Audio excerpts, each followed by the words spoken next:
item number 1. Item number 1.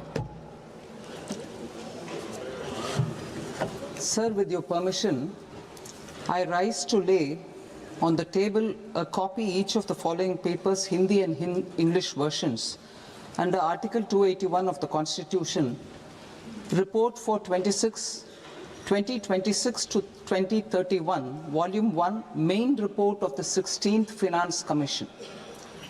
2. Report for 2026-2031, Volume 2, Annexures of the 16th Finance Commission. Number 3, explanatory memorandum as to the action taken on the recommendations contained in the above report. Item number 2, माननीय वित्त मंत्री Nirmala Sitharaman ji.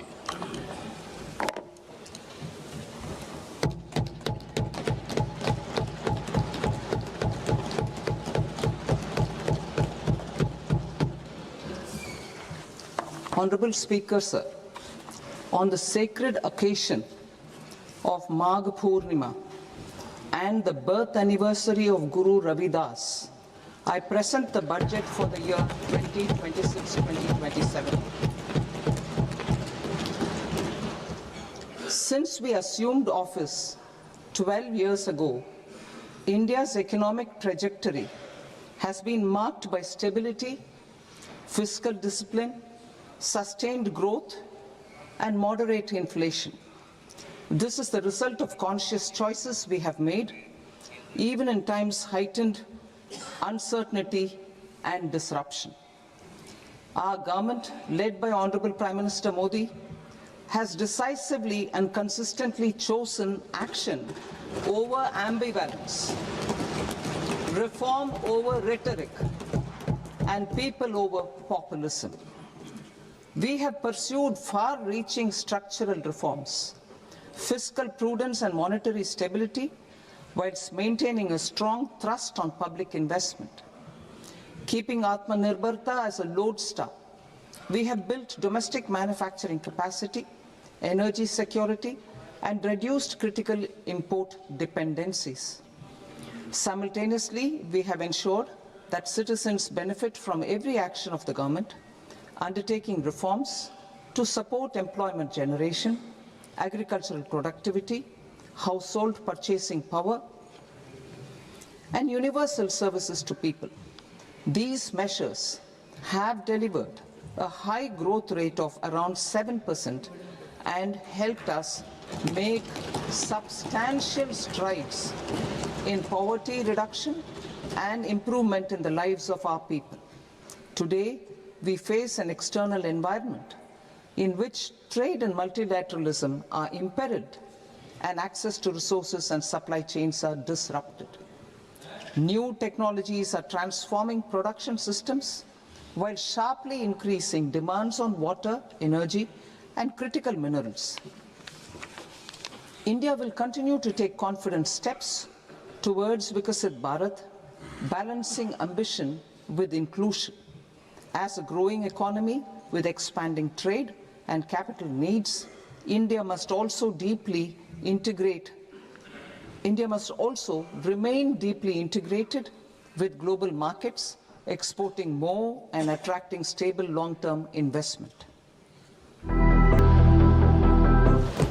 Our government's sankalp is to focus on our poor, underprivileged, and the disadvantaged. To deliver on this sankalp, and given that this is the first budget prepared in Kartavya Bhavan, we are inspired by 3 Kartavya. Our first Kartavya is to accelerate and sustain economic growth by enhancing productivity and competitiveness and building resilience to volatile global dynamics. Our second Kartavya is to fulfill aspirations of our people and build their capacity, making them strong partners in India's path to prosperity.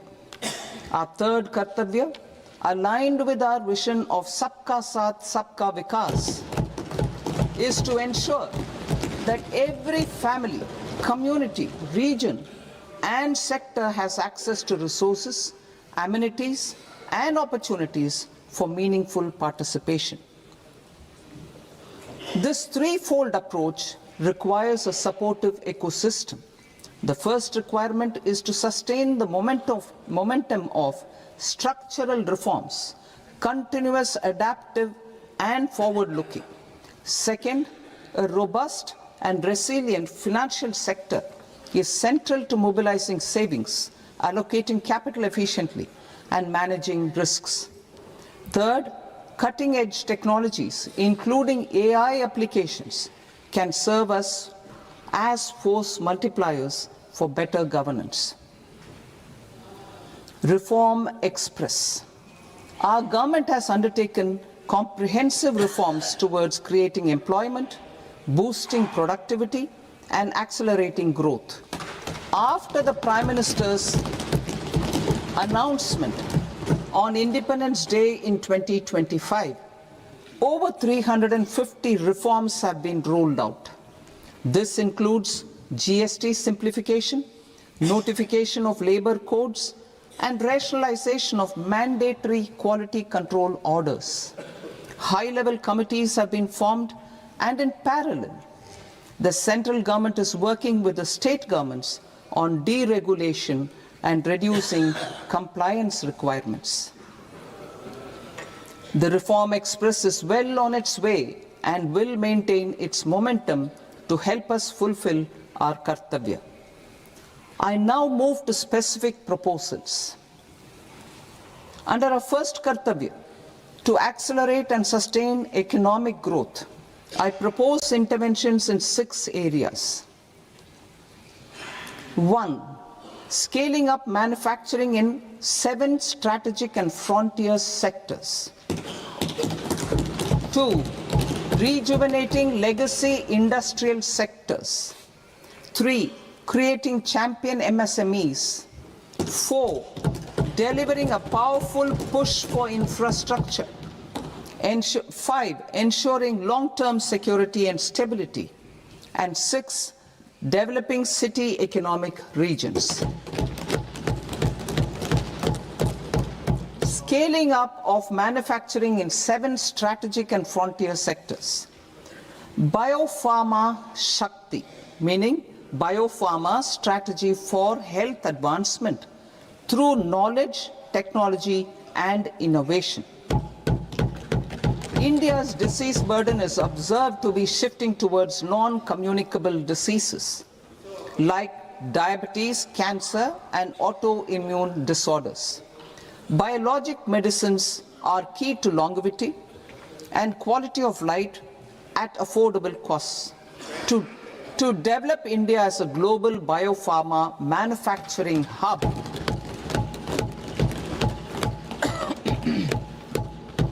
I propose the Biopharma Shakti with an outlay of 10,000 crores over the next 5 years.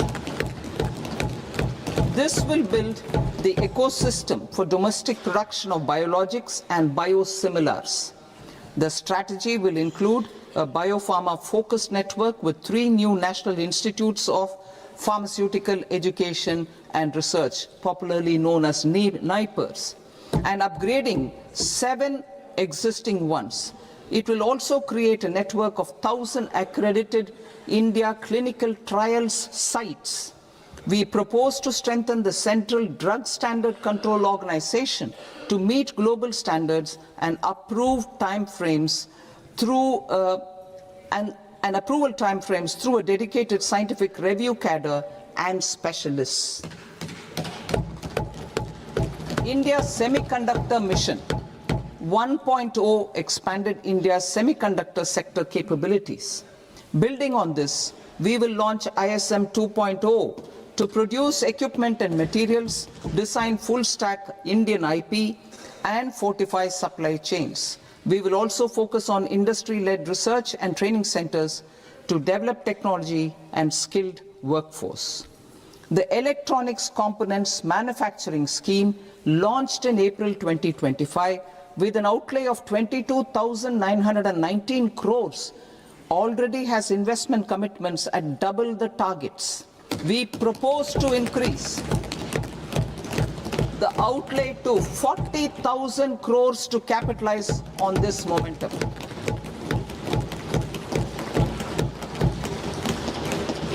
A scheme for rare earth permanent magnets was launched in 2025 November.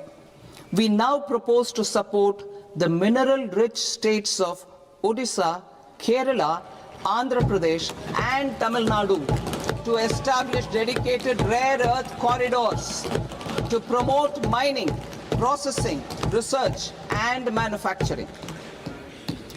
To enhance domestic chemical production and reduction import dependency and reduce import dependency, we will launch a scheme to support states in establishing 3 dedicated chemical parks through challenge route on a cluster-based plug-and-play model. Strong capital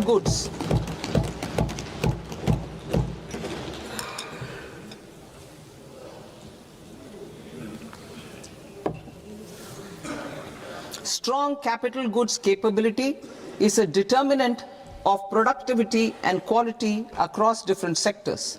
Towards building this capacity, I propose the following. High-tech tool rooms will be established by central public sector enterprises at 2 locations as digitally enabled automated service bureaus that locally design, test and manufacture high-precision components at scale and at lower cost. 2. A scheme for enhancement of construction and infrastructure equipments will be introduced to strengthen domestic manufacturing of high value and technologically advanced CIE. This can range from lifts in a multi-storied apartment or firefighting equipment in multiplexes, large or small, and to tunnel boring equipments for building metros and high-altitude roads. I also propose a scheme for container manufacturing to create a globally competitive container manufacturing ecosystem with a budgetary allocation of 10,000 crores over a 5-year period. For the labor-intensive textile sector, I propose an integrated program with 5 subparts. 1. The National Fiber Scheme for self-reliance in natural fibers, such as silk, wool and jute, man-made fibers and new age fibers. Textile expansion and employment scheme to modernize traditional clusters with capital support for machinery, technology upgradation and common testing and certification centers. 3. The National Handloom and Handicraft Program to integrate and strengthen existing schemes and ensure targeted support for weavers and artisans. Tex Eco Initiative to promote globally competitive and sustainable textiles and apparels. Samarth 2.0 to modernize the upgrade the textile skilling ecosystem through collaboration with industry and academic institutions. Further, I propose to set up mega textile parks in challenge mode. They can also focus on bringing value addition to technical textiles. I propose to launch the Mahatma Gandhi Gram Swaraj initiative to strengthen khadi, handloom and handicrafts. This will help in global market linkage and branding. It will streamline and support training, skilling, quality of process and production. This will benefit our weavers, village industries, One District, One Product ODOP initiative and also our rural youth. India has the potential to emerge as a global hub for high quality, affordable sports goods. I propose a dedicated initiative for sports goods that will promote manufacturing, research and innovation in equipment design as well as material sciences.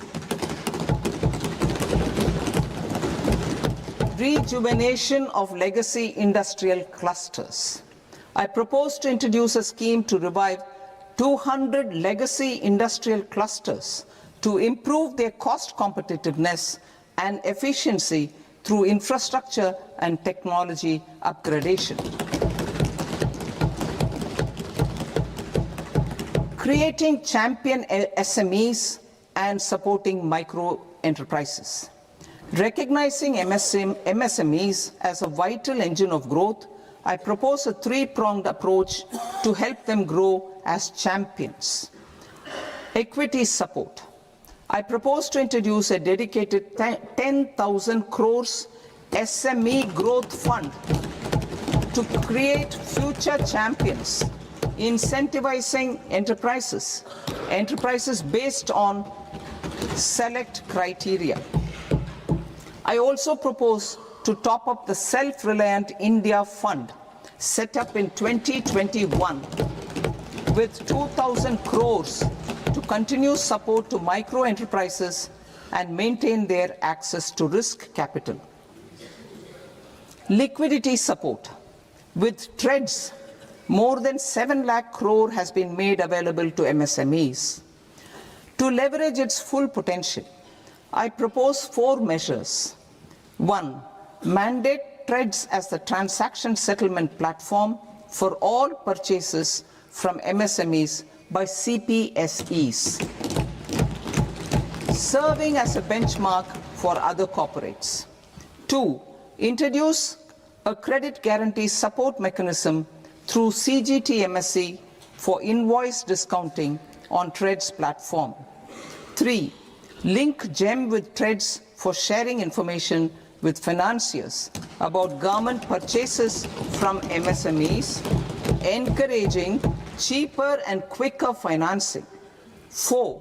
Introduce TREDS receivables as asset-backed securities, helping develop a secondary market, enhancing liquidity and settlement of transactions.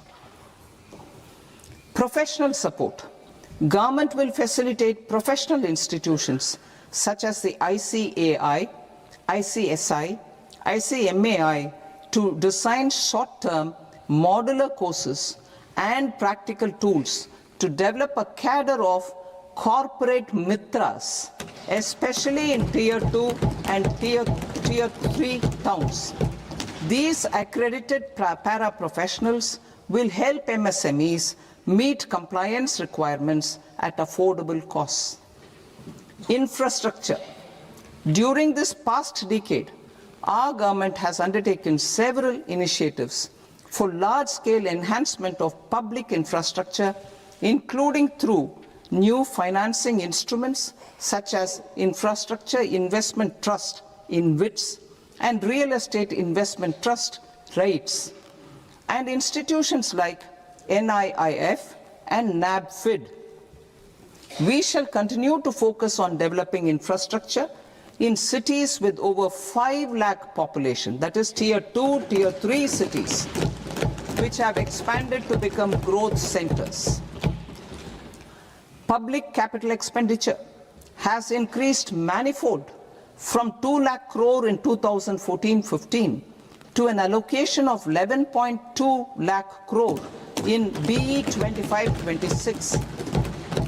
In this coming year, that is financial year 2026-27, I propose to increase it to 12.2 lakh crores to continue the momentum. To strengthen the confidence of private developers regarding risks during infrastructure development and construction phase, I propose to set up an infrastructure risk guarantee fund to provide prudentially calibrated partial credit guarantee to lenders. Over the years, REITs have emerged as a successful instrument for asset monetization. I propose to accelerate recycling of significant real estate assets of the CPSEs through the setting up of dedicated REITs. To promote environmentally sustainable movement of cargo, I propose to 1. Establish new dedicated freight corridors connecting Dankuni in the east to Surat in the west. Operationalize 20 new national waterways over the next 5 years. Starting with National Waterways 5 in Orissa to connect mineral-rich areas of Talcher and Angul and industrial centers like Kalinga Nagar to the ports of Paradeep and Dhamra. Training institutes will be set up as regional centers of excellence for development of required manpower for these waterways. This will benefit youth in the entire stretch of the waterways to train and acquire skills. Further, a ship repair ecosystem catering to inland waterways will also be set up at Varanasi and Patna. And C, launch a coastal cargo promotion scheme for incentivizing a modal shift from rail to road to increase the share of inland waterways and coastal shipping from 6% to 12% by 2047. To enhance last mile and remote connectivity and promote tourism, I propose to give incentives to indigenize manufacturing of seaplanes. A seaplane VGF scheme will be also introduced to provide support for operations. Carbon capture, utilization and storage. Aligning with the roadmap launched in December 2025, the carbon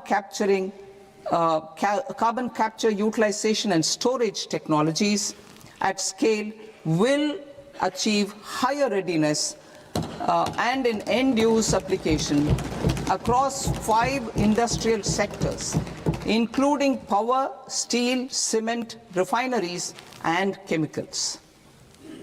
An outlay of 20,000 crore is proposed over the next 5 years for this purpose. City economic regions. Cities are India's engines of growth, innovation, and opportunities. We shall now focus on Tier 2, Tier 3 cities, and even temple towns, which need modern infrastructure and basic amenities. This budget aims to further amplify the potential of cities to deliver the economic power of agglomerations by mapping city economic regions based on their specific growth drivers. An allocation of 5,000 crore per CER over 5 years is proposed for implementing their plans through a challenge mode with a reform-cum-result-based financing mechanism. In order to promote environmentally sustainable passenger systems, we will develop 7 high-speed rail corridors between cities as growth connectors, namely Mumbai to Pune, Pune to Hyderabad, Hyderabad to Bengaluru, Hyderabad to Chennai, Chennai to Bengaluru, Delhi to Varanasi, Varanasi to Siliguri.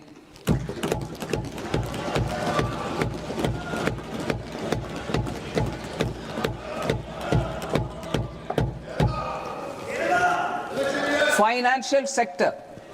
The Indian banking sector today is characterized by strong balance sheet, historic highs in profitability, improved asset quality, and coverage exceeding 98% of villages in the country.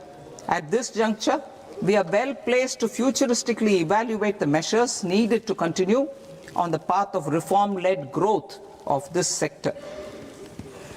I propose setting up a high-level committee on banking for Vikasit Bharat.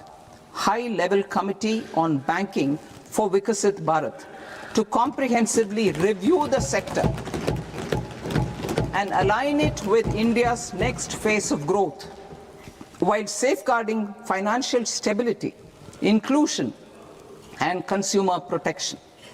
The vision for NBFCs for Vikasit Bharat has been outlined with clear targets for credit disbursement and technology adoption in order to achieve scale and improve efficiency in the public sector NBFCs. As a first step, it is proposed to restructure the Power Finance Corporation and Rural Electrification Corporation. I propose a comprehensive review of the foreign exchange management non-debt instruments rules to create a more contemporary, user-friendly framework for foreign investments consistent with India's evolving economic priorities. Corporate bond market. I propose to introduce a market-making framework with suitable access to funds and derivatives on corporate bond indices. I also propose to introduce total return swaps on corporate bonds. Municipal bonds. To encourage the issuance of municipal bonds of higher value by larger cities, I propose an incentive of 100 crore rupees for a single bond issuance. 100 crore rupees for a single bond issuance of more than 1,000 crore. The current scheme under Amrit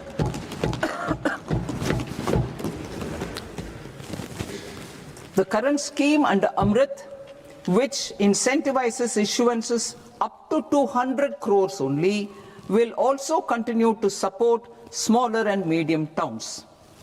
That will also continue to support the smaller and medium towns. Ease of doing business. Individual persons resident outside India, PROI, will be permitted to invest in equity instruments of listed Indian companies through the portfolio investment scheme. It is also proposed to increase the investment limit for an individual PROI under the scheme from 5% to 10%, with an overall investment limit for all individual PROIs to 24% from the current 10%. Emerging technologies including AI. 21st century is technology driven. Adoption of technology is for the benefit of all people. Farmers in the field, women in STEM, youth keen to upskill, and Divyangjan to access newer opportunities. The government has taken several steps to support new technologies through AI Mission, National Quantum Mission, Anusandhan National Research Fund, and Research and Development and Innovation Fund. Our second kartavya is to fulfill aspirations and build capacities. Close to 25 crore individuals have come out of multi-dimensional poverty through a decade of our government's sustained and reform-oriented efforts.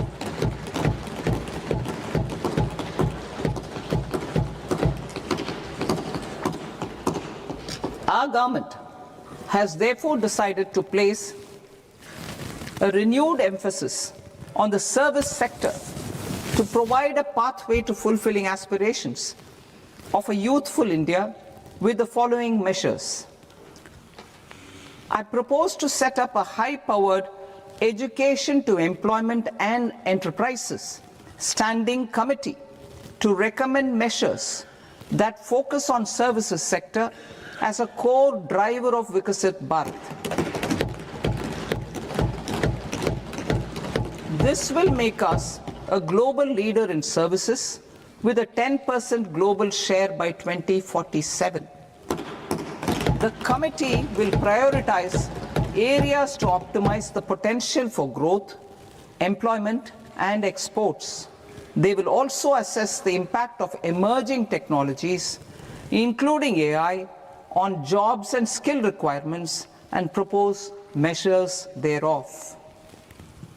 To create a range of skilled career pathways, a new range of skilled career pathways for our youth, I propose interventions in the following sectors. Health. Existing institutions for allied health professionals will be upgraded and new AHP institutions established in private and government sectors.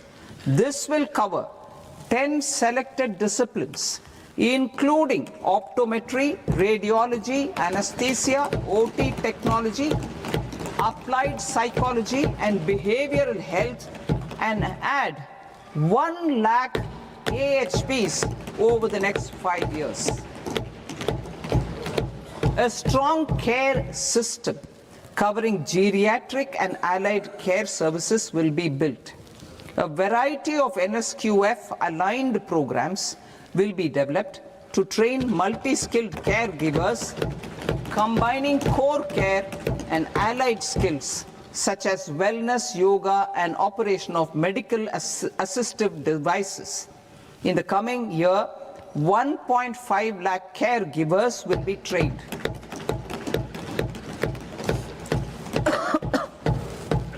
Hubs for medical value tourism. To promote India as a hub for medical tourism services, I propose to launch a scheme to support states in establishing 5 regional medical hubs in partnership with the private sector. These hubs will serve as integrated healthcare complexes that combine medical, educational and research facilities. They will have Ayush centers, medical value tourism facilitation centers, and infrastructure for diagnostics, post-care and rehabilitation. These hubs will provide diverse opportunities, job opportunities for health professionals, including doctors and AHPs. Ancient Indian yoga, already respected in several parts of the world, was given a mass global recognition when Honorable Prime Minister took it to the UN. Post-COVID, Ayurveda gained a similar global acceptance and recognition. Exporting quality Ayurveda products helps farmers who grow the herbs and youth who process the products. To meet growing global demand, a few more steps are being taken. I propose to 1. Set up 3 new All India Institutes of Ayurveda. 2. Upgrade Ayush pharmacies and drug testing labs for higher standards of certification ecosystem and make available more skilled personnel. 3. Upgrade the WHO Global Traditional Medicine Center in Jamnagar to bolster evidence-based research, training and awareness for traditional medicine. Animal husbandry. Livestock contributes to close to 16% of farm income, including of poor and marginal households. To scale up availability of veterinary professionals by more than 20,000, I propose to roll out a loan-linked capital subsidy support scheme for establishment of veterinary and para-veterinary colleges, veterinary hospitals, diagnostic laboratories, and breeding facilities in private sector. Collaboration between Indian and foreign institutions will also be facilitated. Orange economy. India's animation, visual effects, gaming and comics sector, AVGC sector, is a growing industry projected to require 2 million professionals by 2030. I propose to support the Indian Institute of Creative Technologies, Mumbai, in setting up AVGC content creator labs in 15,000 secondary schools all over the country and 500 colleges. The Indian design industry is expanding rapidly, and yet there is a shortage of Indian designers. I propose to establish, through Challenge Route, a new National Institute of Design to boost design education and development in the eastern region of India. Education. Our government will support states through challenge route in creating 5 university townships in the vicinity of major industrial and logistics corridors. These planned academic zones will host multiple universities, colleges and research institutions, skill centers and residential complexes. In higher education, STEM institutions, prolonged hours of study and laboratory work pose some challenges for girl students. Through VGF, Viability Gap Funding and capital support, one girls' hostel will be established in every district.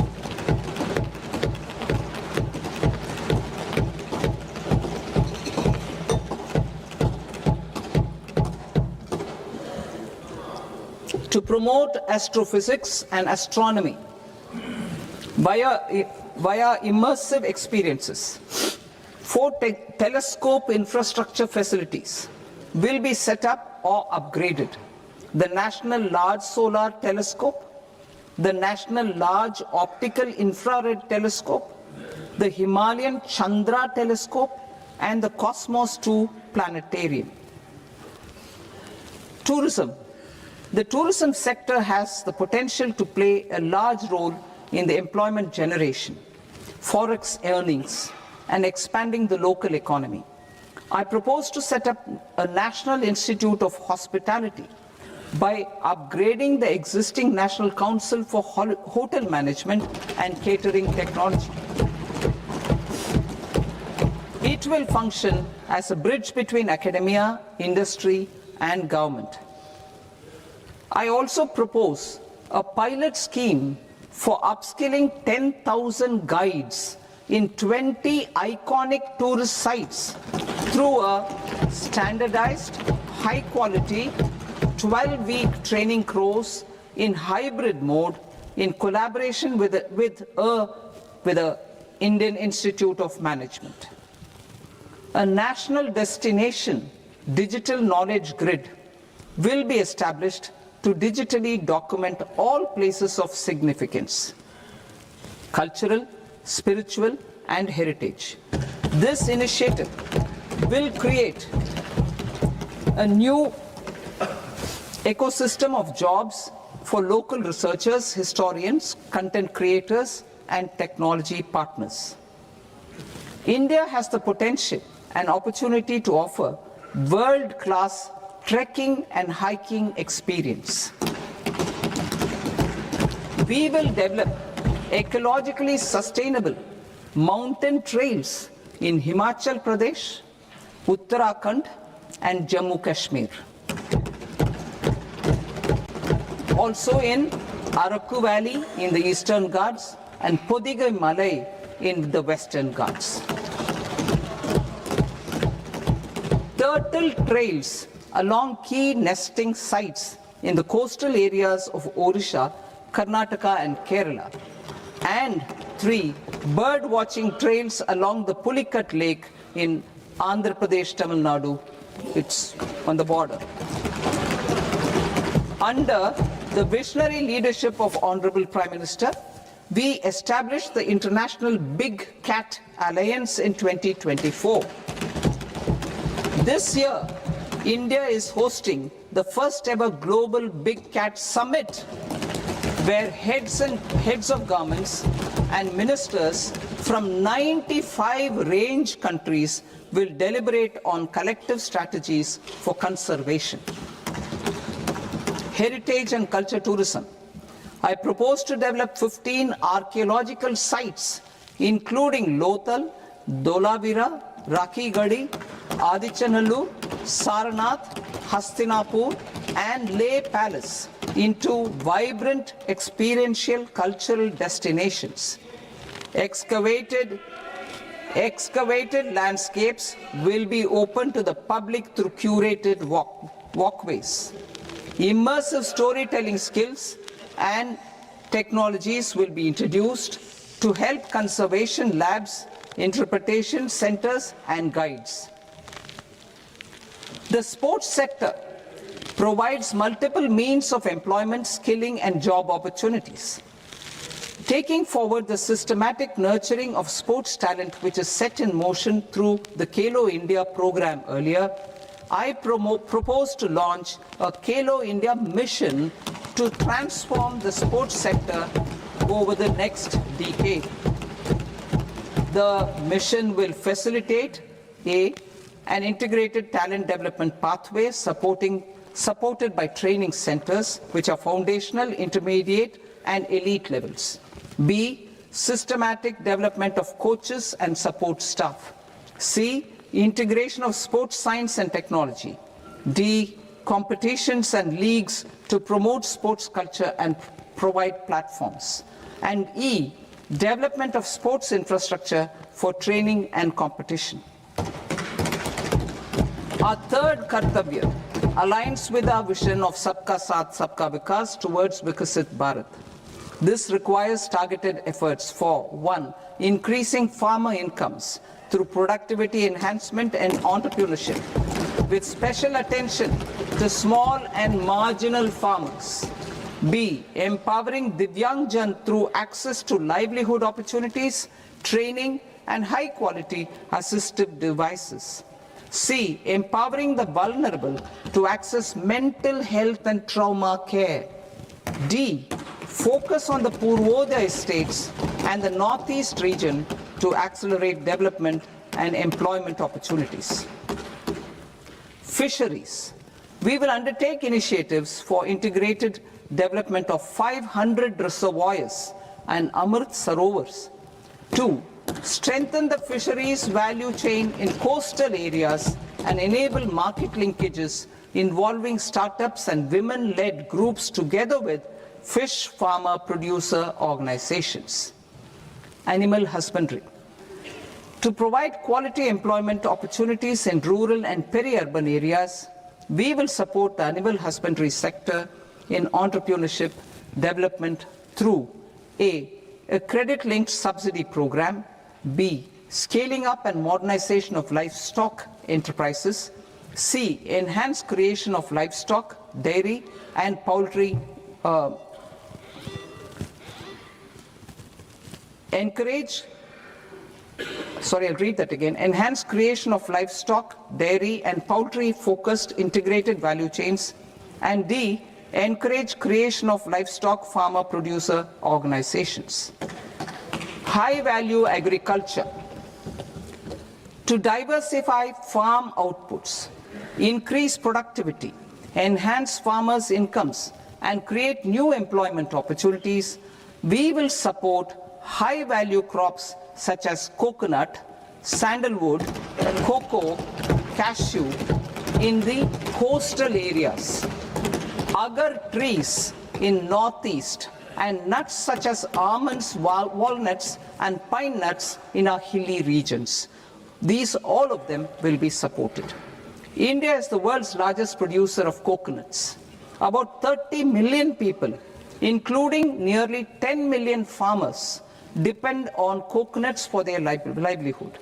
To further enhance competitiveness in coconut production, I propose a coconut promotion scheme to increase production and enhance productivity through various interventions, including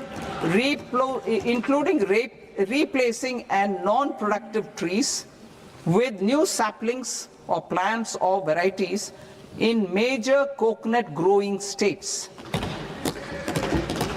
A dedicated program is proposed for Indian cashew and cocoa to make India self-reliant in raw cashew and coconut production and processing, enhance export competitiveness, and transform Indian cashew and Indian cocoa into premium global brands by 2030.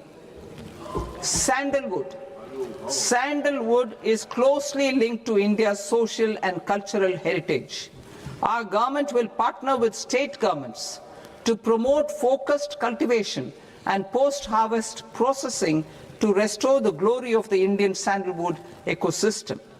to rejuvenate old, low-yielding orchards and expand high-density cultivation of walnuts, almonds, and pine nuts, we will support a dedicated program to enhance farmer incomes and in bringing value addition by engaging youth. Bharat Vistar, that is virtually integrated system to access agricultural resources. I propose to launch Bharat Vistar, a multilingual AI tool that shall integrate the AgriStack portals and the ICAR package on agricultural practices with AI systems. This will enhance farm productivity, enable better decisions for farmers, and reduce risk by providing customized advisory support. She Marts for rural women-led enterprises. Building on the success of Lakpati Didi program, I propose to help women take the next step from credit-linked livelihoods to being owners of enterprises. Self-help entrepreneur, She Marts will be set up as community-owned retail outlets within the cluster-level federations through enhanced and innovative financing instruments. Empowering Divyangjan. Divyangjan Kaushal Yojana. Information technology, AVGC sectors, hospitality and food and beverages sectors often offer task-oriented and process-driven roles which are suitable for Divyangjan.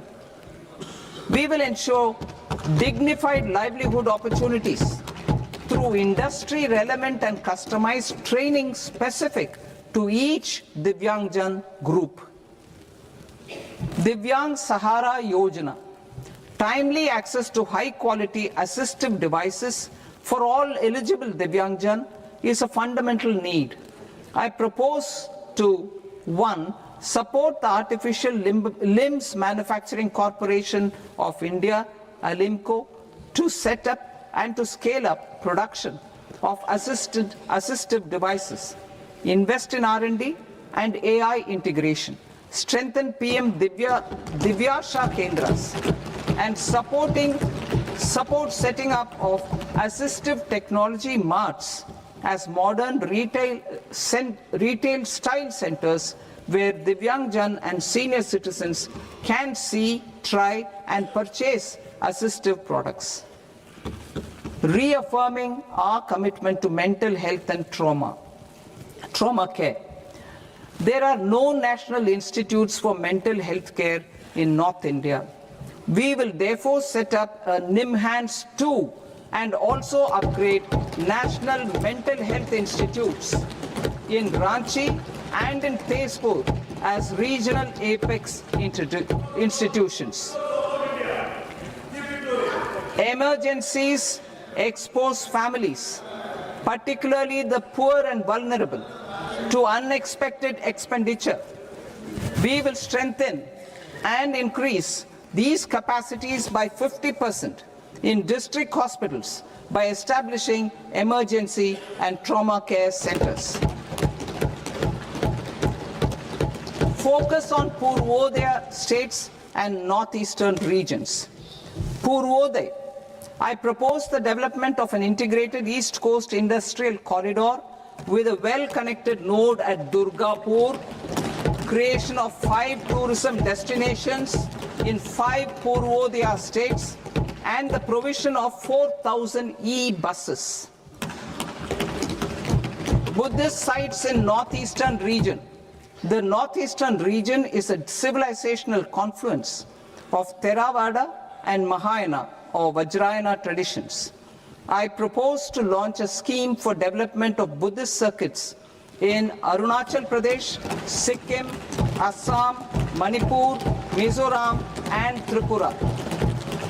The scheme will cover preservation of temples and monasteries, pilgrimage interpretation centers, connectivity, and pilgrim amenities. 16th Finance Commission. On 17th November 2025, The 16th Finance Commission submitted its report to the President. As mandated under Article 281 of the Constitution, the government is to lay the report along with the explanatory memorandum on the action taken report on the recommendations of the Commission in Parliament, which, Sir, Honourable Speaker, you've allowed me to do at the commencement of this session. The government has accepted the recommendation of the Commission to retain the vertical share of devolution at 41%. As recommended by the Commission, I have provided 1.4 lakh crores of rupees to the states for the year 2026-2027 as Finance Commission grants. These include rural and urban local body and disaster management grants. Fiscal consolidation. Government has been delivering on our fiscal commitments consistently without compromising on social needs. To strive towards accepted standards of fiscal management in Budget 25-26, I had indicated that the central government would target reaching a debt-to-GDP ratio of 50 plus or minus 1% by 2030-31. In line with this, the debt-to-GDP ratio is estimated to be 55.6% of GDP in BE 26-27, compared to 56.1% of GDP in RE 25-26. A declining debt-to-GDP ratio will gradually free up resources for priority sector lending and expenditure by reducing the outgo on interest payments. One of the main operational instruments for debt targeting is the fiscal deficit. I am happy to inform this august House that I fulfilled my commitment made in 2021-2022 to reduce fiscal deficit below 4.5% of GDP by 25-26. In RE 25-26, the fiscal deficit has been estimated at par with BE of 2025-26 at 4.4% of GDP. In line with the new fiscal prudence path of debt consolidation, the fiscal deficit in BE 26-27 is estimated to be 4.3% of the GDP.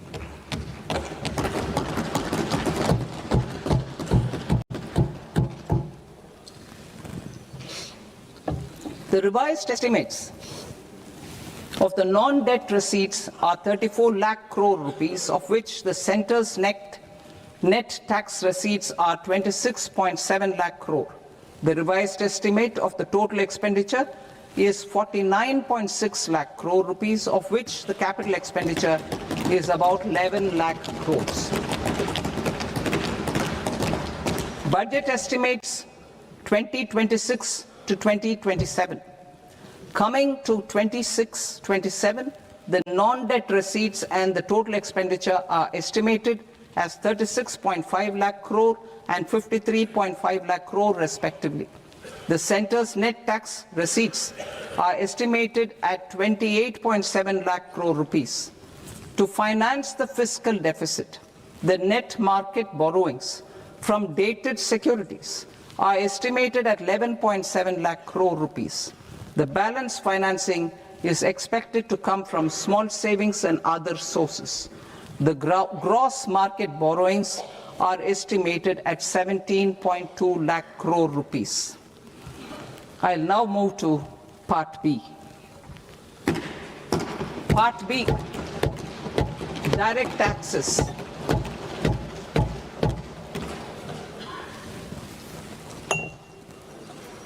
Honorable Speaker, sir, I now present my proposals on direct taxes. New Income Tax Act. In July 2024, I announced a comprehensive review of the Income Tax Act 1961. This was completed in a record time, and the Income Tax Act 2025 will come into effect from 1st April 2026. The simplified income tax rules and forms will be notified shortly, giving adequate time to taxpayers to acquaint themselves with its requirements. The forms have been redesigned such that ordinary citizens can comply without difficulty. Ease of living. I propose that any interest awarded by the Motor Accident Claims Tribunal to a natural person will be exempt from income tax, and any TDS on this account will be done away with. I propose to reduce TCS rate on the sale of overseas tour program package from the current 5% and 20% to 2% without any stipulation of amount. I propose to reduce TCS rate for pursuing education and for medical purposes under the Liberalized Remittance Scheme, popularly known as LRS, from 5% to 2%. Supply of manpower services is proposed to be specifically brought within the ambit of payment to contractors for the purpose of TDS to avoid ambiguity. Thus, TDS on these services will be at the rate of either 1% or 2% only. I propose a scheme for small taxpayers wherein a rule-based automated process will enable obtaining a lower or nil deduction certificate instead of filing an application with the assessing officer. For the ease of taxpayer holding securities in multiple companies, I propose to enable depositories to accept Form 15G or Form 15H from the investor and provide it directly to various relevant companies. I propose to extend time available for revising returns from 31st December to up to 31st March with the payment of a nominal fee. I also propose to stagger the timeline for filing of tax returns.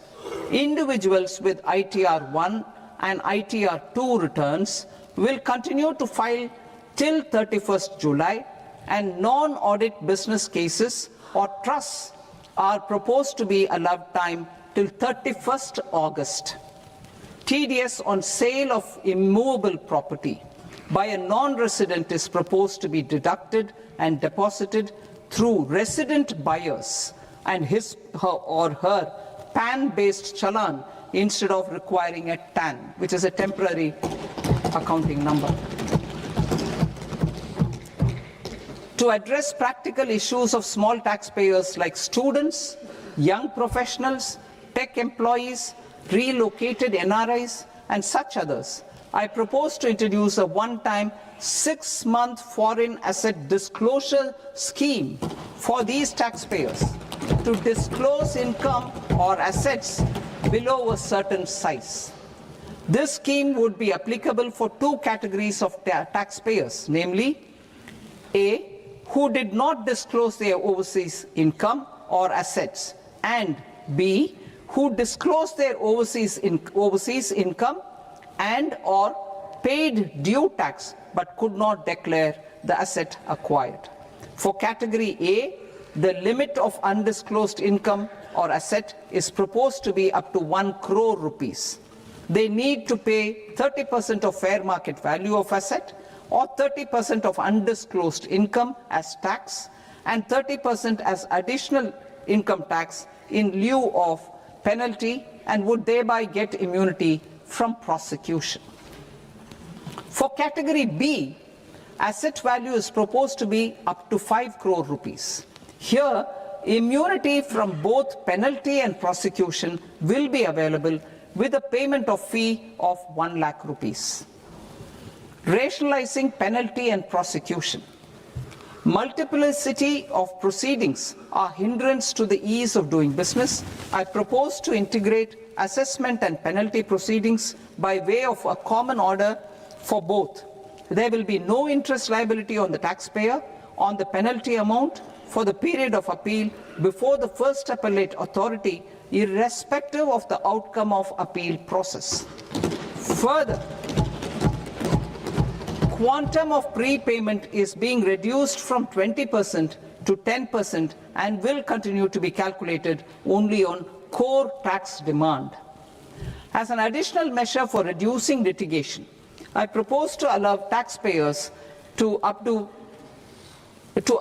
their returns even after reassessment proceedings have been initiated, and an additional 10% tax rate over and above the rate applicable for the relevant year. The assessing officer will then use only this updated return in his proceedings. There is already a framework for immunity from penalty and prosecution in the cases of underreporting. I propose to apply this framework for immunity to misreporting too. However, in such a case, the taxpayer will need to pay 100% of the tax amount as an additional income tax over and above the tax and interest due. Penalties for certain technical defaults, such as failure to get accounts audited, non-furnishing of transfer pricing audit report, and default in furnishing statement for financial transactions are proposed to be converted into fee.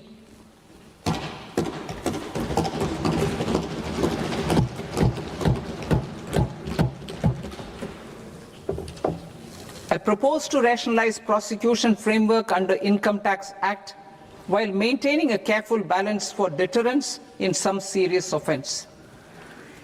Non-production of books of account and documents and requirement of TDS payment where payment is made in kind are being decriminalized.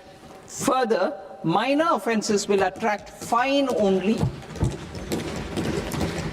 The remaining prosecutions will be graded commensurate with the quantum of offence.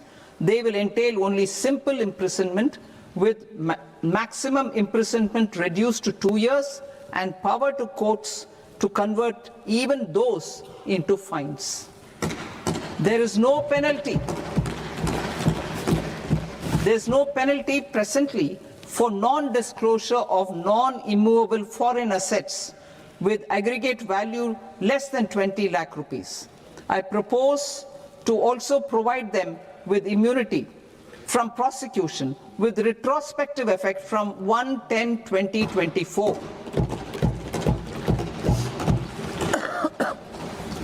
Cooperatives. Deduction is already allowed to a primary cooperative society engaged in supplying milk, oilseeds, fruits or vegetables raised or grown by its members. I propose to extend this deduction to also include supply of cattle feed and cotton seed produced by its members. I propose to allow inter-cooperative society dividend income as deduction under the new tax regime to the extent it is further distributed to its members. I further propose to allow exemption for a period of 3 years to dividend income received by a notified national cooperative federation on their investments made in companies up to 31/1/2026. This exemption would be allowed only for dividends further distributed to its member cooperatives. Supporting IT sector as India's growth engine. India is a global leader in software development services, IT-enabled services, knowledge process outsourcing services, and contract R&D services relating to software development. These businesses and their segments are quite interconnected with each other. All these services are proposed to be clubbed under a single category of information technology services with a common safe harbor margin of 15.5% applicable to all. The threshold for availing safe harbor for IT services is being enhanced substantially from 300 crore rupees to 2,000 crore rupees. Safe harbor for IT services shall be approved by an automated rule-driven process without any need for tax officer to examine and accept the application. Once applied by an IT services company, the same safe harbor can be continued for a period of 5 years at a stretch at its choice. For IT services companies who want to conclude advanced pricing agreement, APA, I propose to fast-track unilateral APA process for IT services and endeavor to conclude it within a period of 2 years. The period of 2 years can be extended by a further period of 6 months on taxpayers' request. I propose to extend the facility of modified returns available to the entity entering APA to its associated entities also. Attracting global business and investment. Recognizing the need to enable critical infrastructure and boost investment in data centers, I propose to provide tax holiday till 2047 to any foreign company that provides cloud services to customers globally by using data center services from India. It will, however, need to provide services to Indian customers through an Indian reseller entity. I also propose to provide a safe harbor of 15% on cost in case the company providing data center services from India is a related entity. To harness the efficiency of just-in-time logistics for electronic manufacturing, I propose to provide safe harbor to non-residents for component warehousing in a bonded warehouse at a profit margin of 2% of the invoice value. The resultant tax of about 0.7% will be much lower than in competing jurisdictions. To provide fillip to toll manufacturing in India, I propose to provide exemption from income tax for 5 years to any non-resident who provides capital goods, equipment, or tooling to any toll manufacturer in a bonded zone. To encourage vast pool of global talent to work in India for a longer period of time, I propose to provide exemption to global, non-India sourced income of a non-resident expert for a stay period of 5 years under notified schemes. I propose to provide exemption from minimum alternate tax, the MAT, to all non-residents who pay tax on presumptive basis. Tax administration. I propose to constitute a joint committee of Ministry of Corporate Affairs and Central Board of Direct Taxes for incorporating the requirements of income computation and disclosure standards, the ICDS, in the Indian Accounting Standards, IND AS itself. Separate accounting requirement based on ICDS will be done away with from the tax year 27-28. To support Prime Minister Modi's vision of homegrown accounting and advisory firms to become global leaders, I propose to rationalize the definition of accountant for the purposes of safe harbor rules. Other tax proposals. Change in taxation of buyback was brought in to address the improper use of buyback route by promoters. In the interest of minority shareholders, I propose to tax buyback for all types of shareholders as capital gains. However, to disincentivize misuse of tax arbitrage, promoters will pay an additional buyback tax. This will make effective tax 22% for corporate promoters. For non-corporate promoters, the effective tax will be 30%. TCS rate for sellers of specific goods, namely alcoholic liquor, scrap, and minerals, will be rationalized to 2%, and that on tendu leaves will be reduced from 5% to 2%. I propose to raise the STT on futures to 0.05% from the present 0.02%. STT on options premium and exercise of options are both proposed to be raised to 0.15% from the present rate of 0.1% and 0.125% respectively. We reformed the taxation landscape for corporates in 2019 by providing them a simplified regime with lower tax rate so that they could productively focus on business rather than on claim of deductions and exemptions. To encourage companies to shift to the new regime, set-off of brought forward MAT credit, minimum alternate tax credit, is proposed to be allowed to companies only in the new regime. Set-off using available MAT credit is proposed to be allowed to an extent of 1/4 of the tax liability in the new regime. MAT is proposed to be made final tax, so there will be no further credit accumulation from 1st April 2026. In line with this change, the rate of final tax is being reduced to 14% from the current MAT rate of 15%.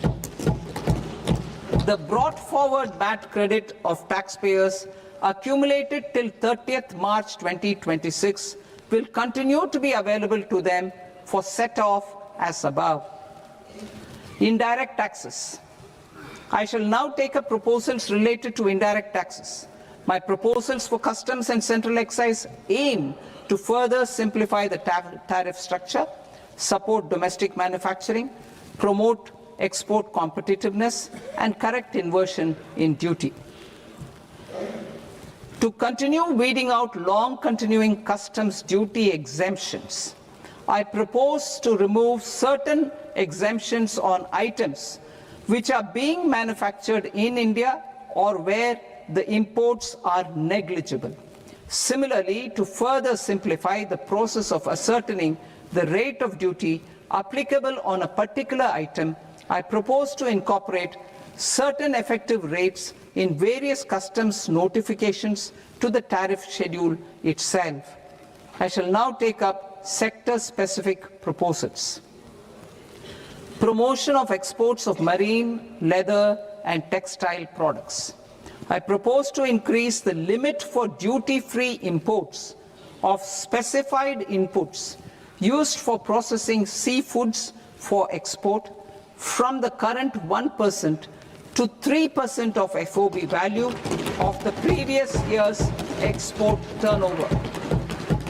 I also propose to allow duty-free imports of specified inputs, which is currently available for exports of leather or synthetic footwear, to exports of shoe uppers as well. I propose to extend the time period for export of final product from the existing 6 months to 1 year for exporters of leather or textile garments, leather or synthetic footwear, and other leather products. Energy transition and security.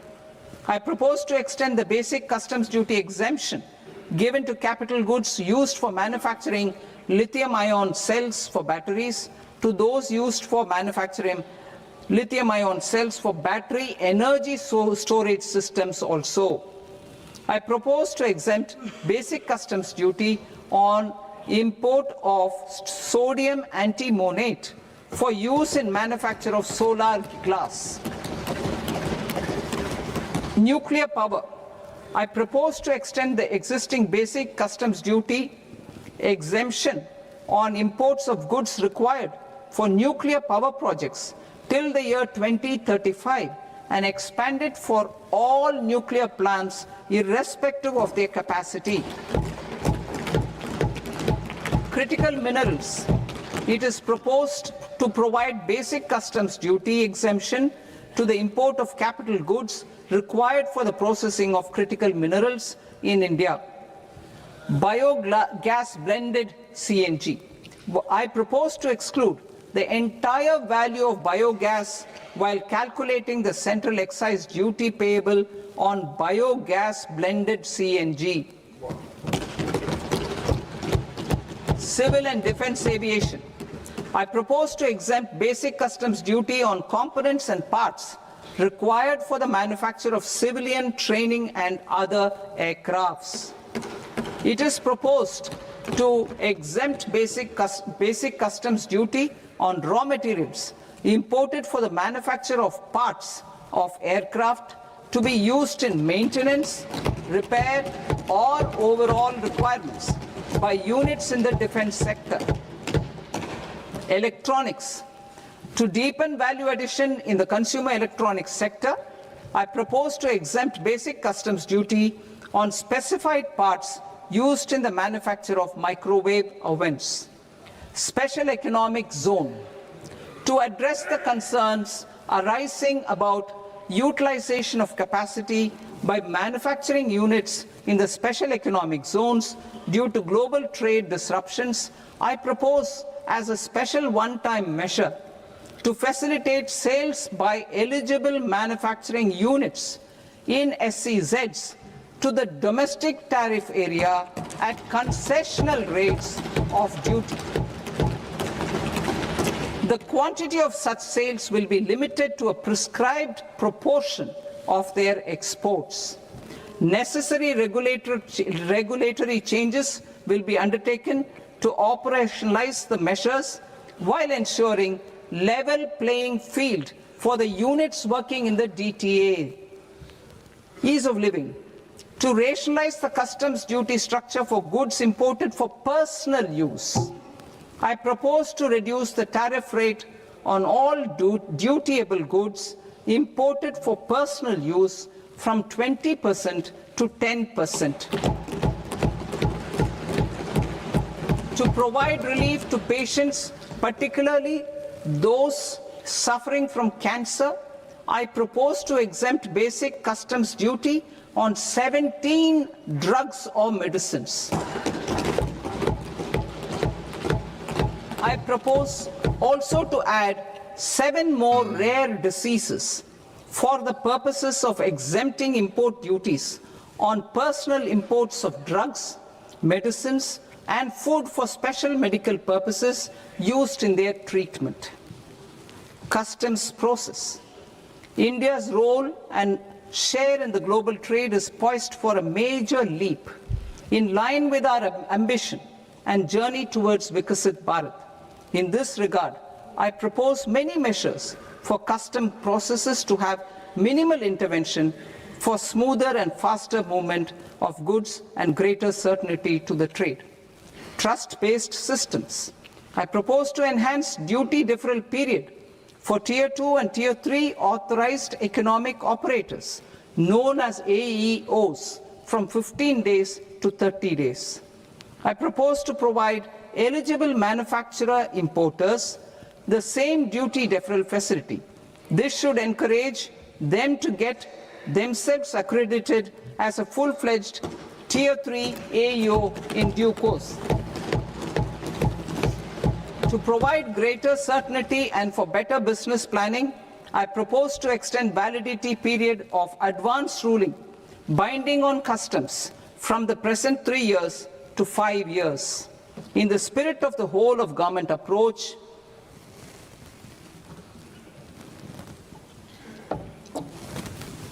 government agencies will be encouraged to leverage AEO accreditation for preferential treatment in clearing their cargo.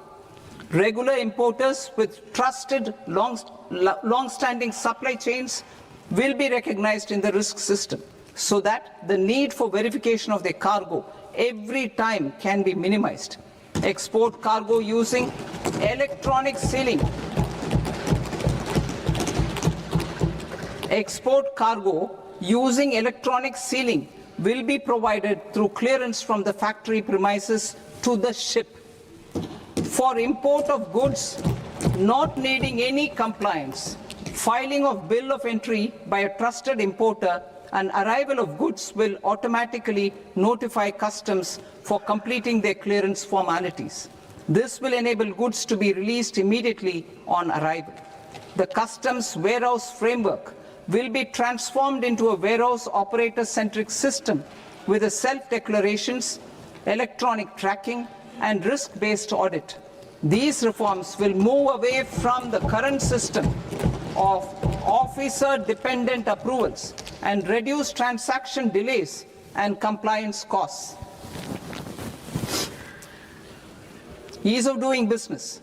Approvals required for cargo clearance from various government agencies will be seamlessly processed through a single and interconnected digital window by the end of the financial year.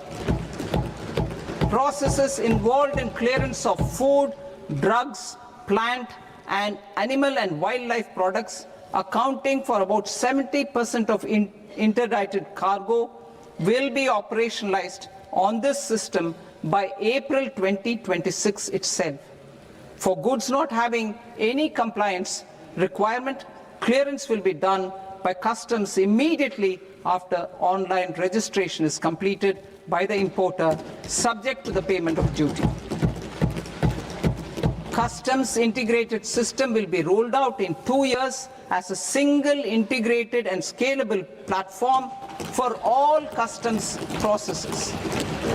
Utilization of non-intrusive scanning with advanced imaging and AI technology for risk assessment will be expanded in a phased manner with the objective to scan every container across all the major ports. New export opportunities to support Indian fishermen to fully harness the economic value of marine resources beyond our territorial waters. The following measures will be taken. A. Fish catch by an Indian fishing vessel in exclusive economic zone or on the high seas will be made free of duty. Landing of such fish on foreign port will be treated as export of goods. Safeguards will be put in place to prevent misuse during fish catch, transit, or transshipment. To support aspirations of India's small businesses, artisans, and startups to access global markets through e-commerce, I am pleased to announce complete removal of the current value cap of 10 lakh rupees per consignment on courier exports. In addition, handling of rejected and returned consignments will be improved with effective use of technology for identifying such consignments. I propose to revise provisions governing baggage clearance during international travel to address genuine concerns of passengers. The revised rules will enhance duty-free allowances in line with the present-day travel realities and provide clarity in temporary carriage of goods brought in or taken out. There are honest taxpayers who are willing to settle disputes by paying all their dues, but they get deterred due to negative connotation associated with penalty. They will now be able to close cases by paying an additional amount in lieu of penalty. Honorable Speaker, sir, with this, I commend the budget to this august House. Jai Hind.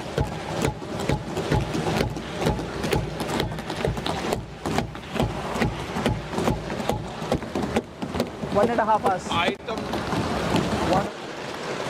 Item number 3 माननीय वित्त मंत्री जी.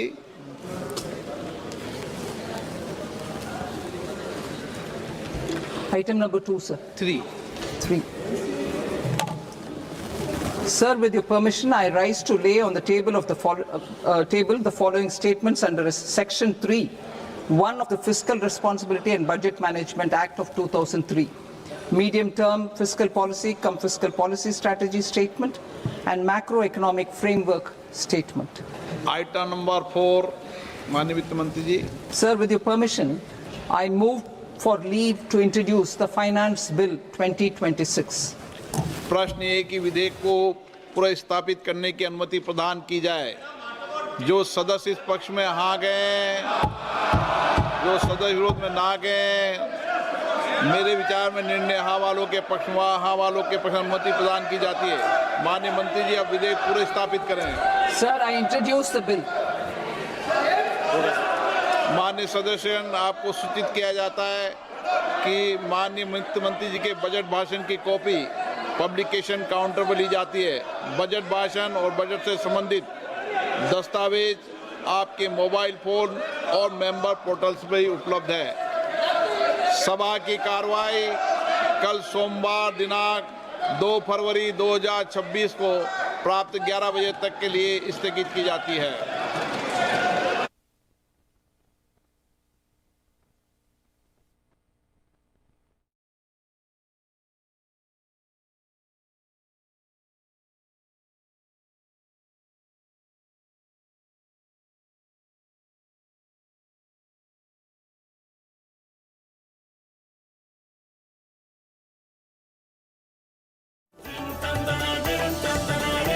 আপনি দেখছেন high news, নির্ভীক নিরপেক্ষ। सुनो सुनो सुनो, वापस आ गया है मुथूट फाइनेंस गोल्ड लोन धमाका ऑफर। अब गोल्ड लोन लीजिए केवल